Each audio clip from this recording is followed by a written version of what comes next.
This is Michael Reid Trice, and in cooperation with the Keyboard Center's Healing Our World series and the Center for Religious Wisdom and World Affairs, I'm casting a blog to you titled Cancel Culture: Pity is Love Without a Heart.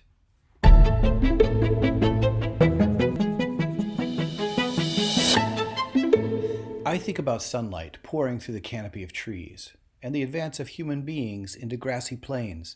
From that time to now, we have learned how to hold one another close, and we've gotten really good at canceling one another, or casting out, too. When I was in high school in my hometown of Albuquerque, New Mexico, I remember leaning over a shelf of plexiglass at the museum. Underneath that glass rested some of the earliest burial gifts in the graves of human beings, revealing how much this particular individual in this specific tomb is valued. The items around those remains reveal this person was loved. I remember also learning how the memory of the shunned and banned are more often not in that grave, with its rich symbols of valuation. The anthropologist at the museum told us that as a species, the long history of removing pollution from our midst and placing it on the other side of the river from the living is in fact how most graveyards were first constructed in local communities around the world. The us and them, the living and the dead, the ones with the grave goods, and the ones who have no graves at all. But we know today that we live in a time where we want to know more about the graves that don't exist, of peoples and lives long forgotten, written out of history, paved over with the victorious triumphs of the powerful who write history in their wake.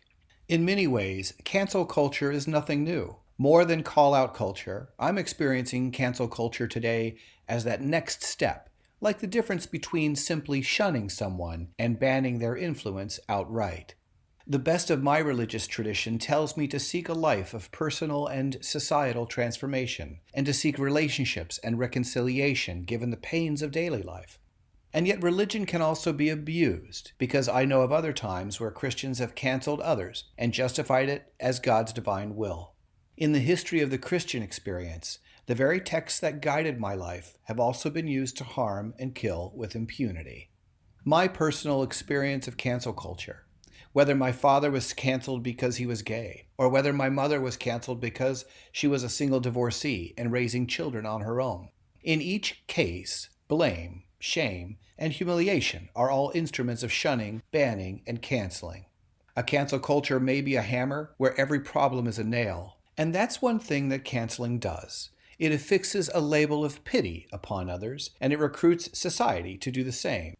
It thereby revokes our moral obligation to love. Pity is never the same as love, because it sees you as an object, whereas love invites you as a subject. Whereas love is the wellspring of all solidarity and justice, pity is an injustice, parading as understanding that dismisses solidarity by superimposing sorrow and disgust upon the subject without naming either.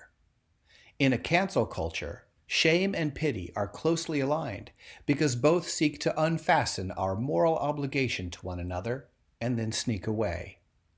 How do I refute being on the receiving end of someone else's cancellation? I reclaim the power of love and I revoke pity. I love my father. I love my mother. Right there. Some years ago, I worked in the death penalty appellate cases of North Carolina Central Prison, seeking to undo the pending executions of others so they would receive life in prison rather than be executed. Even there, when families are facing the ultimate cancellation through execution, love has a way, certainly in the face of death, of seeking us to respond. Cancel culture reminds me of sibling rivalries in a family, and every religious tradition I know of provides some story of sibling rivalry gone terribly wrong. At this moment, the story of Cain and Abel in the Hebrew scriptures comes to mind. In that narrative, Cain kills his brother Abel and buries him in the yard. God comes along and he asks Cain 4 questions. Cain remains silent. He never says a word. Abel's name actually means something like vapor. His name foreshadows his future cancellation. God never asks rhetorical questions. Cain remains silent, with a furrowed brow and reddened face. God finally leans in and says to Cain that he can hear his brother Abel's blood crying from the ground. God names it, and we as readers interpret that Cain is furious with his brother and kills Abel. The text doesn't tell us that Cain is angry. We infer it. This story tells us more about what anger does to us and how we project that anger onto Cain. In a cancel culture, in a world where my religion asks me to see others around me as closer than actual siblings, I have to come to terms with how to love without resorting to killing the relationships, the conversations, my access to issues, and other people I don't really know. I have to engage others without burying them. Love steeped in solidarity is the response I'll make, because canceling others ends up making me feel like I'm the grave.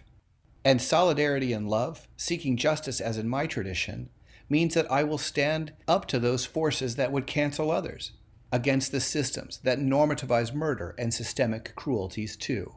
And at last, when I remember the feeling of being canceled in my own life, a new life takes root. It begins in small ways in the mulch of existence where wisdom begins, and finally bends to the light like a blade of grass.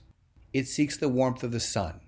That gift is the new life of listening to stories of others around me, to their beauty and tenacity, and triumphs over their graves.